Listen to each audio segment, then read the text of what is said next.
Assalamu alaikum, my dear students. I welcome you all to the AZ International Publishing House. Students, we are on chapter number 3 and our today's topic is about movement of toxic substances through food chain and food web. Basically हमने आज के topic में ये discuss करना है कि किस तरह न्यूट्रिएंट्स के साथ साथ टॉक्सिक सब्सटेंसेस जो कि हमारे लिए हार्मफुल हैं वो किस तरह हमारी फूड चेन और फूड वेब में एंटर हो रहे हैं और ना सिर्फ ये हमारे इन्वायरमेंट को पोल्यूटेड कर रहे हैं लेकिन ये लिविंग थिंग्स की लाइफ के लिए भी हार्मफुल हैं. And there are many ways through which the toxic substances added in the ecosystem. इसके कुछ एग्जांपल्स हैं. फॉर एग्जांपल अगर फैक्ट्रीज से निकलने वाला हार्मफुल केमिकल्स हैं या वेस्ट है वो एयर और वाटर को पोल्यूटेड कर रहा है. इसके अलावा ऑयल लीक्स हैं जो वाटर बॉडीज़ को पोल्यूटेड कर रहे हैं. फार्मर्स हैं जो कि पेस्टिसाइड्स का या फर्टिलाइज़र्स का छिड़काव करते हैं क्रॉप्स के ऊपर, और वो इसके अलावा हमारे घरों से निकलने वाला इम्प्रॉपर डिस्पोजल है, सेविज है, गार्बेज है, हॉस्पिटल से निकलने वाला गार्बेज है जो कि हमारे इन्वायरमेंट को पोल्यूटेड कर रहा है और टॉक्सिक सब्सटेंसेस रिलीज़ करता है. और यही टॉक्सिक सब्सटेंसेस हमारे फूड चेन और फूड वेब में ऐड हो जाते हैं. और ये तमाम जो हैं एलिमेंट्स ये हमारे इकोसिस्टम को भी मुतासर कर रहे हैं.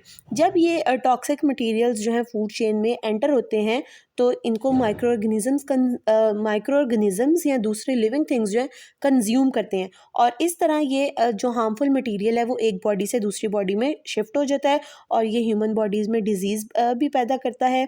इसके अलावा हमारी पॉपुलेशन को भी कम करता है. इसके अलावा जो हमारे ऑर्गेनिजम्स हैं, माइक्रो ऑर्गेनिजम्स हैं, उनको एक्सटेंड कर. स्टूडेंट्स, यहाँ नेक्स्ट पेज पे आपको एक बहुत अच्छी एग्जांपल दिखाई गई है.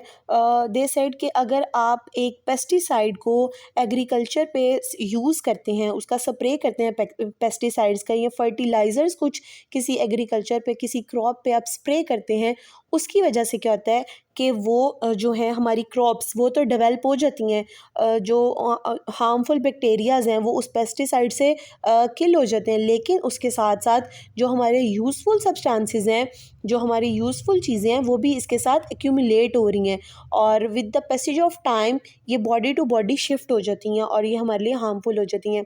अगर एक animal, for example there is a rat who eat the crops, और उसने वो क्रॉप को यूज़ किया है जिसमें फार्मर ने पेस्टिसाइड को स्प्रे किया था, वो जर्म्स पेस्टिसाइड्स के सारे किस में चले जाएंगे, उस रैट की बॉडी में.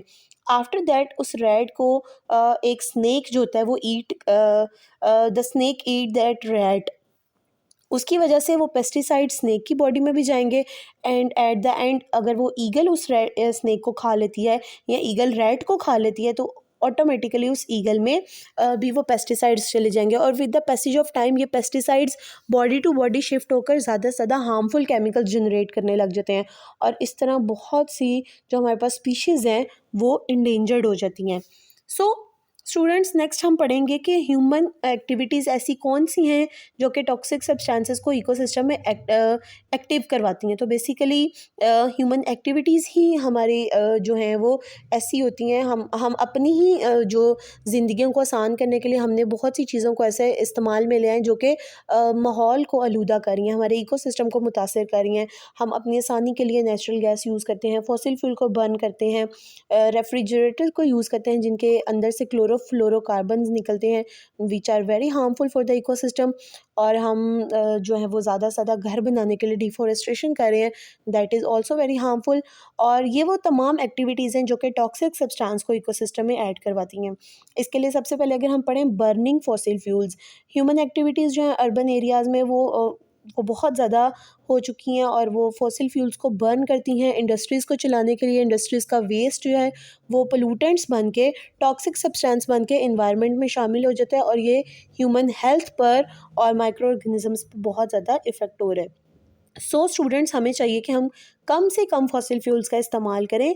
These are very useful for us, but साथ ही साथ ये टॉक्सिक सब्सटेंसेस रिलीज़ करती हैं जो कि इकोसिस्टम के लिए, फूड चेन के लिए, फूड वेब के लिए और साथ ही साथ ह्यूमन लाइफ और लिविंग थिंग्स के लिए बहुत ज़्यादा हार्मफुल है. सो मैं उम्मीद करती हूँ आपको आज का टॉपिक समझ में आया होगा. Stay tuned till next video. अल्लाह हाफिज़.